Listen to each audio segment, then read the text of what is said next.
And welcome back to Mission Reloaded Gaming. We are here with Magicar, going over his Imperial Fleet update. Enjoy. The Rapier class light destroyer. So the Rapier is one of the rare Imperial ships featuring an asymmetric design, obviously. As you can see, the one side of the ship houses a powerful ion beam weapon, which now in the universe this will be like a single barrel, I guess. But I've made it to have 6 barrels. Also, I'm not sure what this is in the middle. Maybe just a bug. Yeah. But basically, it's 6 barrels of buff beams, and these are made primarily to disable shields. And I did test it, and it's very good against shields. It does.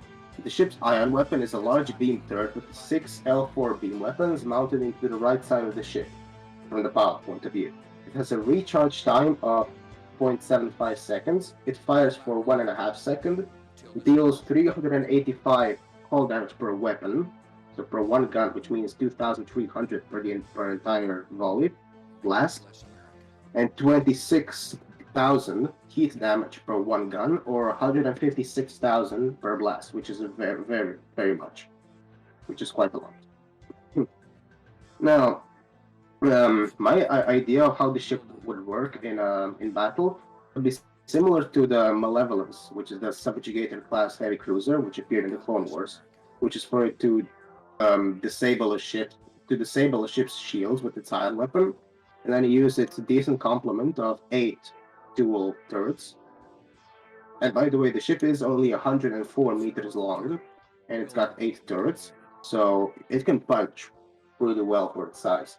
And then use the turrets to destroy the target. Now, it's most effective against frigate and corvette-sized ships. Thank you. However, its drawbacks were that it had a low amount of HP, with, I believe, 2.2 million hull HP. It's got 140k shield HP, which is very bad. As I said, it's abysmal. It has very poor firing angles on the main gun. On the iron weapon. And it has probably its biggest drawback. It has no point of defense, so you can literally get like a squadron of fighters and disable this ship because its main guns, the dual guns, probably won't be able to deal with fighters that effectively. Let me see. Yeah, I said it has good dynamics, top speed of 43 meters per second, and a 90-degree turn time of about 12 to 15 seconds. Maybe I should add a bit more hallways to this thing, because imagine if there's a hole break in that area behind you and everyone gets sucked out. Yep, there would be more. Yikes. Would not like. Maybe a door like right here. Yeah. Yeah. Ooh. So I also started adding these, which are basically reactor rooms. And fun fact for those who actually play Starship EVO, of the viewers. When I place a starter block in a ship, I don't remove it. So if you go inside and go down, that's it's tiny starter block, but it's a start because you have the starter block very small for some reason. But yeah, that's where the starter block is. All right, next, what are we gonna take a look at? What is Jack gonna pick for his next Pokemon? This one.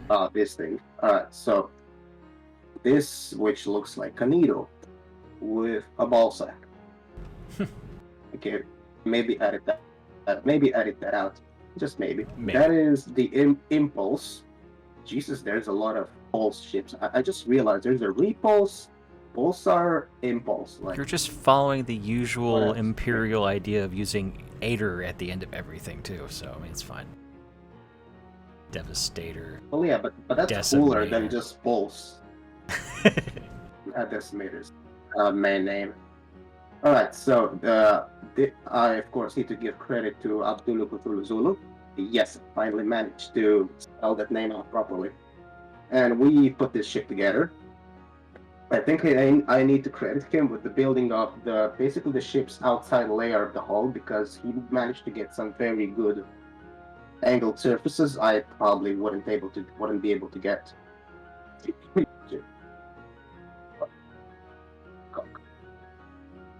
just like James May. Just every time I call, I say a swear word. That works.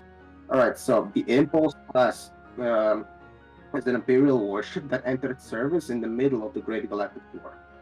Now, of course, one thing I should mention is I don't build ships as the war progresses. Like as I said, one of the ships you will be featuring next, which looks like an equalizer, is a very late war design, but then this one is about mid-war.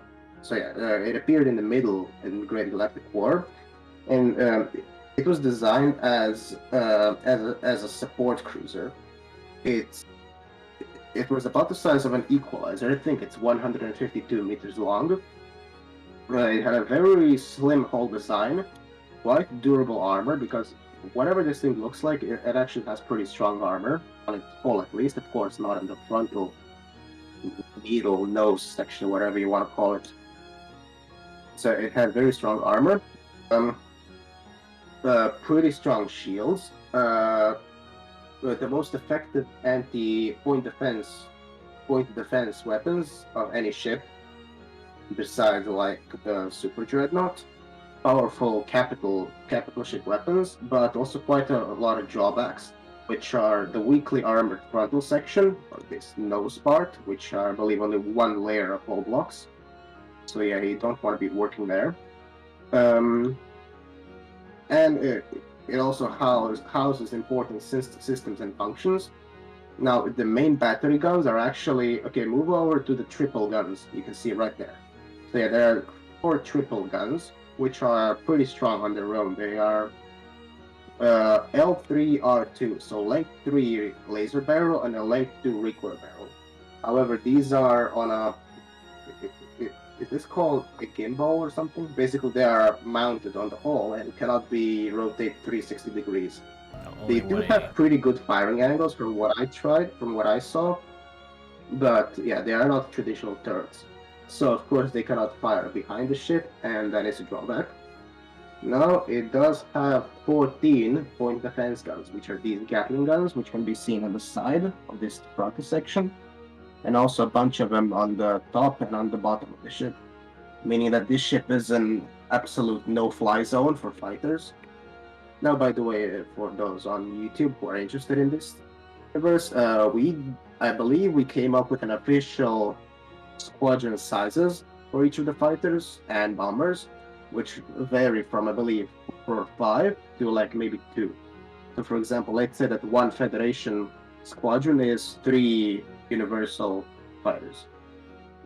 Mostly that small number because, of course, our ships are not that large actually, however large they may seem. Well, now, as I said, it has pretty good hull HP of 4.3 million, which is over double than the Rapier. Or actually, yeah, it was the Rapier. It's shell, I guess you can call it that. The main hull armor, not this nose part, is very heavily armored, and it's got almost a million shield HP. Not almost a million. It's got 700k shield HP. However, this ship, because I was deciding what for every ship I do, I need to put some kind of gimmicks like strong points and weak points. This plate right here is where all of it is stored. So yeah, this ship is also very prone to attacks from the flank. All right. Now the underside of the ship has 2 maglocks, which can dock strike craft. I may increase this to 3 because 2 maglocks meaning... Now, of course, I want to make the number of maglocks, like for the hangars or for the ships, to be suitable for the squadron sizes. So 2 maglocks means currently it can only hold a bomber squadron. I may increase this 3, I can actually just let this stay at 2. But then if we ever gonna have a battle, whoever pilots this ship can add a 3rd one to have fighters or something. I don't know. We'll see how it goes. So yeah, for now it's 2, which means bombers. Now...